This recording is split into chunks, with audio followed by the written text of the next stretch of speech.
चलो हम लोग सिंगल एंट्री में या अकाउंट्स फ्रॉम इनकम्प्लीट रिकॉर्ड में क्वेश्चन नंबर 10 कर रहे हैं। जैसे इसमें लेजर में एक क्वेश्चन में पढ़ के तुमको समझना है, बिल रिसीवेबल का लेजर बनाना है और बिल्स पेएबल का लेजर बनाना है। ठीक है, तो पहली बात तो तुमको क्वेश्चन पढ़ के डिसाइड करना पड़ता है कि कौन सा लेजर तुमको बनाना है। ठीक है, तो तुम सिंपल सा चीज, अब जैसा भी लेजर बनाने के बाद पहले तो लेजर डिसाइड करना पड़ता है कि कौन सा बनाना है, क्योंकि चार लेजर होता है, डेटर, बिल, रिसीवेबल। एक डेटर होता है, एक बिल रिसीवेबल होता है, फिर एक क्रेडिटर होता है, एक बिल्स, ऐसा जोड़ा में आता है। डेटर भी यार एक साथ आता है, क्रेडिटर, बिल, पेबल एक साथ आता है। ठीक है, साथ ही साथ आएगा। तब मसला क्या, यहाँ पर ही क्वेश्चन में जो तुम्हारा डेटा है उसके मुताबिक सिर्फ रिसीवेबल बनाना और पेबल बनाना है। तो तुमको यहाँ पर ही पहले सोचना है कि बिल रिसीवेबल जो है, तुम याद रखो बिल रिसीवेबल तुम्हारा क्या है, एसेट है। अगर बैलेंस शीट बनाओगे तो बिल रिसीवेबल को कहाँ ले आकर लिखोगे, एसेट के साइड में। उसके बाद फिर बिल्स पेएबल, ये तुम्हारा क्या है, लाइबिलिटीज है। यही बात है। अब चूंकि एसेट है, लाइबिलिटी है, तो एसेट के केस में तुमको छोटा ही चीज देख लो, अगर एसेट बढ़ता है, इंक्रीज इन एसेट, क्या बोला वो, एसेट बढ़ रहा है। एसेट कैसे बढ़ेगा, तुम और कुछ सामान खरीदोगे तो एसेट क्या अपने आप बढ़ जाएगा। तो एसेट जब बढ़ेगा तो तुम्हारा क्या होगा, डेबिट होगा। और एसेट घटेगा तो घटेगा कैसे बोलो, जब तुम कोई सामान उठा के बेच दोगे, मालूम हुआ 4 फर्नीचर था, 2 बेच दी, तो 2 बेच दी तो एसेट बढ़ रहा कि घट रहा, घट रहा। तो एसेट घटेगा तो तुम्हारा क्या हो जाएगा, क्रेडिट। ये होगी इसका लॉजिक। तुमको जो एसेट का लॉजिक है तुमको किस में लगाना है, बिल रिसीवेबल का लॉजिक में ले जाके। अभी फर्नीचर बोला ना, अब फर्नीचर को हटा के तुमको किसको ले आके फिट करना है, बिल रिसीवेबल को। जब तुम और बिल साइन करोगे, जब ऑल बिल बढ़ेगा तो बिल रिसीवेबल बढ़ेगा तो क्या होगा, डेबिट होगा। बढ़ेगा, बढ़ेगा मतलब क्या होगा, तुम्हारा इंक्रीज होगा। तब फर्नीचर मशीन दिमाग से निकाल दो, उसको हटा के क्या लगाना है तुमको, बिल रिसीवेबल। तो एसेट जब बढ़ेगा तो क्या होगा, डेबिट। और बिल रिसीवेबल घटेगा कैसे बोलो, जब तुमको बिल रिसीवेबल वाला पैसा दे देगा, तो पैसा दे देगा तो अपने आप क्या होगा, घट जाएगा। तब बिल रिसीवेबल घटेगा तो क्या होगा, तुम्हारा क्रेडिट होगा। उसके बाद उसके बाद हम क्या लिखा, वो बिल्स पेबल में लाइबिलिटी, क्या बोला हम लोग, लाइबिलिटी। यहां पर भी होगा इंक्रीज इन लाइबिलिटी, और यहां पर क्या होगा, वो डिक्रीज इन लाइबिलिटी। तुमको बोलो जब लाइबिलिटी बढ़ेगा, जब क्या होगा, लाइबिलिटी बढ़ेगा तो क्या होगा, तुम्हारा क्रेडिट होगा। और जब लाइबिलिटी घटेगा तो क्या होगा, तुम्हारा डेबिट होगा। तुमको इसको किस कंटेक्स्ट में सोचना है, बात को बिल्स पेबल के कंटेक्स्ट में सोचना है। तुम कंपनी, हम उस दिन में बोला था, वो तुम कंपनी, तुमको सामान बेचने से पहले, सामान बेचेंगे बात ठीक है, लेकिन सामान बेचने से पहले सामान को क्या करना होता है, खरीदेंगे तभी ना बेचेंगे। तो जब तुम खरीदते तो क्या तुरंत का तुरंत सबको पैसा दे देते हैं कि बाद में देते पैसा, बाद में देते। और जब बाद में पैसा देते तो क्या हर एक आदमी को भरोसा होता है कि पैसा दे ही दोगे तुम 2 महीना बाद। तो जिस आदमी लोग को तुम्हारे ऊपर ट्रस्ट इश्यू रहता है, तो उस टाइप में लोग क्या साइन कराता है तुमसे, बिल साइन कराता है। और वही बिल को क्या बोला जाता है, बिल्स पेएबल बोला जाता है। तो जो लोग तुमसे बिल साइन कराया तो लाइबिलिटी बढ़ा, तो लाइबिलिटी बढ़ा तो बोलो डेबिट होगा कि क्रेडिट होगा। देखो जब लाइबिलिटी बढ़ेगा तो क्या होगा, तुम्हारा क्रेडिट होगा। जब तुम नया बिल्स पेबल ड्रॉन करोगे या एक्सेप्टेड करोगे तो क्या होगा, तुम्हारा क्रेडिट होगा। तुम बिल साइन करके दीजिए तो क्या हो गया, क्रेडिट हो गया।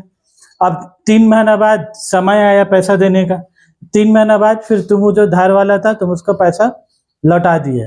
तो जब पैसा लौटा दिए तो तुम्हारा लाइबिलिटी बढ़ रहा कि घट रहा, घट रहा। पैसा दी तो लाइबिलिटी क्या हो गया, कम हो गया।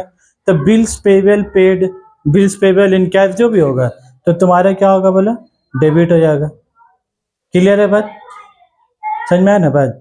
तो अब तुमको क्वेश्चन को पढ़ना है, अब तुमको बताना है कि कौन आइटम डेबिट में जाएगा, कौन आइटम क्रेडिट में, और उसको तुमको किस कंटेक्स्ट से बोलना है, उसको देख के बोलना है। ठीक है, सबसे पहला जगह लोग क्या बोला, opening balance of bill receivable.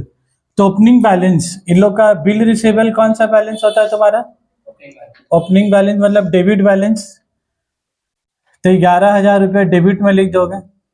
ठीक है, फिर वो लोग क्या बोला, देखो तो closing balance of bills payable, opening balance of bill receivable तुम लोग बता दे रहे opening balance of bill receivable और फिर closing balance of bill receivable, ये यहाँ पर होता है टू बैलेंस बीडी, ये बाय बैलेंस सीडी, ठीक है। उसके बाद ये तुम्हारा क्या लाइबिलिटी, इसका अगर ओपनिंग बैलेंस बोलेगा ना तो इसका ओपनिंग बैलेंस तुम्हारा क्या होता है क्रेडिट में, जैसे इसका डेबिट होता है ओपनिंग बैलेंस, इसका ओपनिंग बैलेंस क्या होगा तुम्हारा क्रेडिट, और जब ये क्रेडिट होगा तो इसका क्लोजिंग बैलेंस कहाँ पर होगा तुम्हारा डेबिट में होगा, ठीक है भाई।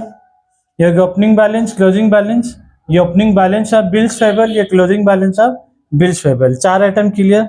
अब तुम क्वेश्चन पढ़ो, opening balance of bill receivable के बाद क्या बोला तुमको closing balance of bills payable, तो किसका क्लोजिंग बैलेंस बोला है रिसीवेबल का बोला है कि पेबल का इसका, तो यहाँ पर अमाउंट लिखेंगे यहाँ पर ही, यहाँ पर ही, क्लियर है भाई। तो ऐसा तुमको तुम गलती से कहीं और मत लिख दोगे भाई, बोला क्लोजिंग बैलेंस ऑफ पेबल तुम बेटा लिख दिए closing balance of bill receivable, समझा रहा नजर हटी कहानी खत्म हो जाएगा। उसके बाद बोलो यहाँ पर ही 8,000 रुपया, और वो सब गलती अगर करोगे ना तो कोई स्टेप मार्किंग फार्किंग भी का है नहीं मिलेगा। उसके बाद आ जाओ बिल्स पेबल इशूड, आइटम भी देख लो, बिल्स पेबल इशू कितना बोला 35,000 का। बाबू पेबल मतलब इसकी बात कर रहा है किसकी बात कर रहा है, पेबल किसका बात कर रहा है। अब डिसाइड करना है कि टू में लिखना है कि बाय में लिखना है, पहले तो डिसाइड करना है कौन सा लेजर में लिखना है, उसके बाद डिसाइड करना है कि डेबिट में लिखना है क्रेडिट में। बिल्स पेबल इशू, अब लाइबिलिटी में आ जाए, बिल्स पेबल तुम दे रहे मतलब तुम सामान खरीदे हो और तुमको लोग क्या कर रहे साइन करा रहा, तो बिल पेबल अगर साइन करागा तो लाइबिलिटी क्या होगा बढ़ जाएगा, लाइबिलिटी बिल पेबल घटेगा कब जब तुम पैसा दोगे तब ना, तुम पैसा दे रहे हो कि साइन करके दे रहे हो, साइन करके, तो साइन करके देंगे तो लाइबिलिटी क्या होगा बढ़ जाएगा, तब बोला बिल पेबल इशू कहाँ लिखेंगे, अगर लाइबिलिटी बढ़ रहा तो कहाँ लिखेंगे तुम्हारा क्रेडिट साइड में, ठीक है भाई। देखो हम चाहेंगे तो हम एक बार पढ़ के क्या 2 बाय में क्या बैठा देंगे, हमको टाइम लगेगा, फिर तुम लोग प्रॉब्लम हो जाएगा ना कि कैसे समझेंगे। तो by creditors, bill payable sign किससे कराओगे क्रेडिटर्स, आप ब्रैकेट में लिख दो बिल्स पेबल इशूड, या हम लोग क्या लिखता है वो बिल्स पेबल एक्सेप्टेड। एक्चुअली जो बीपी इशूड बोला है ना बिल्स पेबल, उसको हम लोग क्या बोलते हैं बिल्स पेबल एक्सेप्टेड। और बिल रिसीवेबल के केस में क्या बोलते हैं हम लोग बिल रिसीवेबल ड्रॉन, ठीक है। तो बिल्स पेबल इशू कितना हो गया तुम्हारा 35,000, ठीक है। उसके बाद देखो रुक जाए आगे बढ़े, दौलत खलीफा से गुजारिश है कि अपना अखाड़ा लेके धीरे धीरे कसे बयान का तरफ आगे बढ़ते रहे। बिल रिसीवेबल इन कैश, देखो बिल रिसीवेबल इन कैश मतलब ये हो गया बिल रिसीवेबल, अगर बिल बनाते तो बढ़ता, इन कैश मतलब बिल रिसीवेबल से पैसा तुमको मिल गया, जब पैसा तो इन कैश में बोलता नहीं इंसान ले चेक ले जाके उसको इन कैश करा के लेके आ, तो इन कैश करा के लेके मतलब का अकाउंट से पैसा लेके आ, सुनिए ना चेक को इन कैश करा के ले, चेक में लिखा 5,000, इससे कहा जाएगा करे तुम देख सकते हो कुछ सामान खरीद सकते हो 5,000 का, कुछ नहीं, तुम गए तुम बैंक से क्या इन कैश करा के लेकर। वैसे बिल रिसीवेबल इन कैश मतलब क्या हुआ, बिल है कागज, इन कैश मतलब क्या हुआ उससे पैसा तुमको मिला, तो बोला पैसा जब मिलेगा तो एसेट तुम्हारा क्या होगा क्रेडिट होगा, तो बिल रिसीवेबल उसमें तुमको इन कैश में मिल रहा क्या बोला था बाय कैश ऑब्लिक बैंक, क्या लिखोगे cash oblique bank, bill receivable in cash में बाय बीआर मत लिख दोगे जो उसमें आके, बाय बीआर का लेजर में बीआर लिखागा क्या ऐसा जिंदगी में हुआ कभी, तो बाय कैश ऑब्लिक बैंक तुमको लिखना है, तुम्हारा मन अगर कर रहा है उसका लिखने का तो तुम उसको ब्रैकेट में लिख सकते हैं बी आर इन कैश, लेकिन तुम उसको by B R in cash बोल कर नहीं लिख सकते हैं, बाय इन कैश मतलब मिला क्या पैसा मिला ना, तो इसलिए क्या लिखना होगा बाय कैश ऑब्लिक बैंक। कितना रुपया है बोलो 46,000, ठीक है बस समझ में आ रहा ना, ये जो हम इसलिए हम धीरे धीरे इसलिए जा रहे हैं ना भाई सब लिख के फिर से इसलिए बता रहे, आधे से ज्यादा स्टूडेंट लोग को नए वाला टॉपिक में कंफ्यूजन होता है, पहले वाला जो टॉपिक हम स्किप मार के आगे बढ़े 1 2 3 4 5 क्वेश्चन को आसान होता है, ये थोड़ा सा क्या है टफ होता है, जो टफ वाला पार्ट है ना इसलिए हम उसको क्या कर रहे हैं पहले करवा दे रहे हैं। उसके बाद देखो बिल रिसीवेबल रिसीव्ड, रिसीव्ड मतलब भी मत समझोगा पैसा रिसीव्ड हुआ है का कैश रिसीव बोल रहा है कि बी आर रिसीव्ड हो रहा है, बिल रिसीवेबल, बिल रिसीव मतलब तुम किसी का सामान बेचे, तुम उससे बिल साइन कराए, तो बिल साइन कराने से बिल रिसीवेबल तुम्हारा क्या होगा, बढ़ेगा। और बिल साइन तुम किससे कराओगे, डेटर लोग से साइन कराओगे, मतलब जिन लोग को सामान तुम धार में बेचे हो, तो इसीलिए क्या लिखेंगे, टू डेटर। वो ऐसा रिसीव लिखा है ना, इंसान क्या सोचेगा, बोले तो बिल पैसा मिला है, पैसा मिला है, बिल मिला है, बिल बिल रिसीव्ड, ठीक है। तो बी आर रिसीव कितना हो गया, 49,000। उसके बाद देखो bills payable paid in cash, तुम पैसा दे रहे हो, bills payable paid in cash, payable मतलब क्या हो गया, लाइबिलिटी, और लाइबिलिटी को तुम लाइबिलिटी अदा कर दोगे तो तुम्हारा लाइबिलिटी बढ़ेगा कि घटेगा, घटेगा। तो घटेगा तो बोलो कहाँ लिखा होगा, ठीक है। और क्या बोल के लिखा होगा, टू कैश अवली,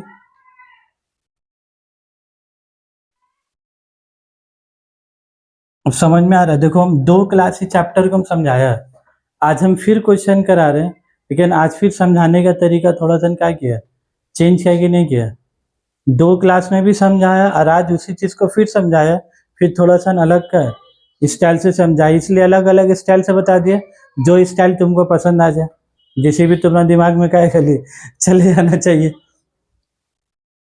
कितना रुपया बोलो, 36,000। उसके बाद बोलो बिल रिसीवेबल डीज ऑनर, कर दीजिए फालतू गिरी, बिल रिसीवेबल डीज ऑनर, डीज ऑनर मतलब क्या हो गया, पहले तो बोली बाद में देंगे पैसा, फिर उससे बिल साइन हो गया, बोला 3 महीना बाद देंगे, 3 महीना आएगी उसके बाद ही पैसा नहीं दिया, तब फिर हम लोग गर्म खा बोले, जब इसको नहीं देना तो इतना ड्रामागिरी करने का जरूरत ही क्या था मेरा भाई। तो बिल रिसीवेबल डीज ऑनर के केस में तुम नॉर्मली याद रखोगे, बिल रिसीवेबल डीज ऑनर में होता क्या, बिल रिसीवेबल पैसा दिया कि नहीं दिया, नहीं दिया, जब नहीं देगा तो बिल रिसीवेबल तुम्हारा घट गया। इसमें डीज ऑनर में 2 चीज होता है, बिल रिसीवेबल घटता है और डेटर्स बढ़ता है। जैसा तुम लोग समझ ना, डीज ऑनर मतलब सर घट गया, आप तो बोल रहे सर डिक्रीज इन एसेट, लेकिन ये क्या होता है, एक एसेट घटा और साथ ही साथ कौन बढ़ा, तुम्हारा डेटर्स। तो इसका एक इफेक्ट होता है बी आर में, बाय डेटर्स होता है, इसमें तो डेटर्स का लेजर बनाने नहीं है, लेकिन अगर तुम डेटर्स का लेजर बनाते ना भाई, तो डेटर्स का लेजर में तुम क्या लिखते बोले, टू बी आर, और यहाँ पर क्या लिखते तुम, to B R dishonour. तो एक का बाय में लिखा था, एक का टू में लिखा था, तो बी आर घट रहा है लेकिन डेटर तुम्हारा क्या हो रहा है, बढ़ रहा है, ठीक है। तो अभी बढ़ने वाले एंट्री इसलिए नहीं पास कर रहे क्योंकि डेटर के बारे में कुछ बोला ही नहीं है, ठीक है। तो बाय डेटर, अब ब्रैकेट में क्या लिख देंगे, बिल रिसीवेबल डीज ऑनर। डीज ऑनर तो बहुत फालतू चीज है, 3 महीना तक आदमी को आसरा दिला के अब 3 महीना बाद इंसान पैसा मांगने के आयरन फायरन कर उड़ के एकदम तो पैसा मिलेगा, और गरीब को क्या है, खाली हाथ वापस आने आ रहा, गरीब खुशी खुशी नहीं गया होगा आज सुबह, और दिमाग में पहले ही सुन लीजिए होगा, एक दिन पहले पैसा आगा ना, अरे आजकल तो ऑनलाइन का भी हिसाब है, सुन लीजिए 1,000 रुपया आगा ना, रात ही में ऑर्डर कर दीजिए मिंत्रा मीशो में, और गरीब के दूसरे दिन पैसा लाने पैसा ही नहीं मिला, अब आके बोल ऑर्डर कैंसिल, मोबाइल में सब है। तो ऐसा मत कर दोगे। अकाउंट्स का सिंपल मतलब क्या होता है, जब पैसा आएगा तभी उसको इनकम माना जाएगा, जब तक पैसा नहीं आया तब तक इनकम माना नहीं जाता अकाउंट्स में। क्वेश्चन का सब खत्म हो गया, 6 आइटम था, 2 आइटम खत्म। तुम बोलो हमको क्या चीज तुमको क्वेश्चन में निकालना है, समझ में आए बात। जैसा वो सब क्वेश्चन बनाया ना, उसमें क्या बोलता था, कैलकुलेट टोटल परचेज और टोटल सेल, तो हम लोग cash purchase plus credit purchase निकालते थे। कैलकुलेट टोटल सेल बोलता था तो cash cell plus credit sale, क्या यहाँ पर क्रेडिट सेल क्रेडिट परचेज है, कहीं नहीं है, तो इसमें निकालने क्या बोला, देखो एकदम क्वेश्चन का पहला लाइन पढ़ो, तुम लोग इसको जो इग्नोर किए उसको इग्नोर करने का लायक नहीं था।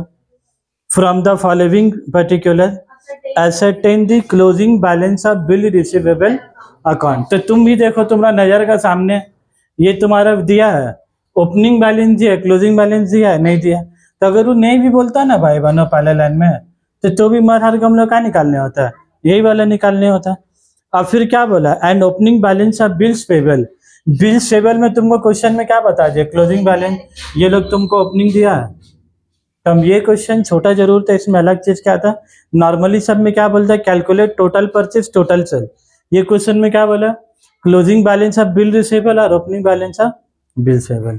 क्लियर है बात में? पहले तो भाई क्वेश्चन ही समझने सबसे बड़ा चीज होता है कि करना क्या है, ठीक है।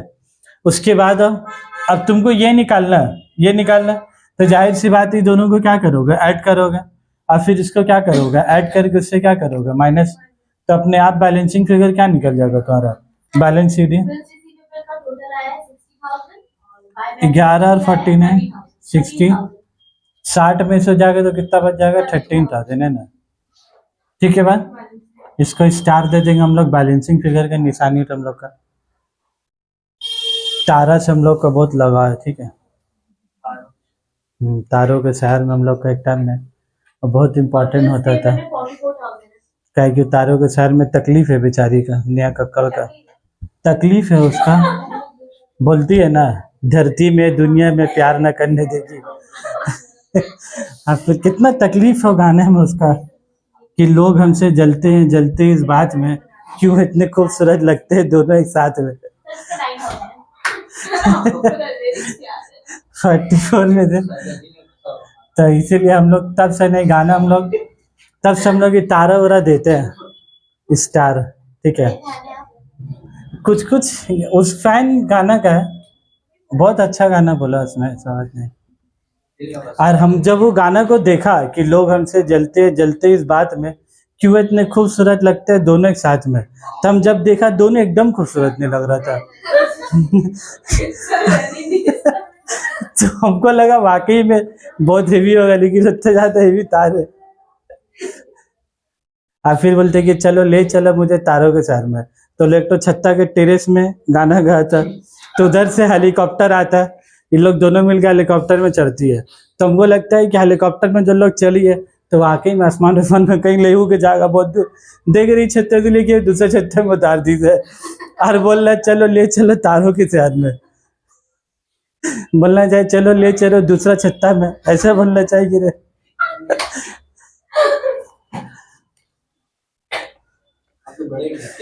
बड़े डिटेल में। चलो क्वेश्चन 11 में ने हमको देख कैसा लगा कि वाकई में कुछ ऐसा कंसेप्ट होगा, तो फिर हम गाना का वीडियो देखा, लेकिन देखा वैसा कुछ नहीं था। चलो इतना ही नॉलेज के साथ क्वेश्चन नंबर 11 में, ठीक है, बाहर निकल जाओगे सब चीज़ से।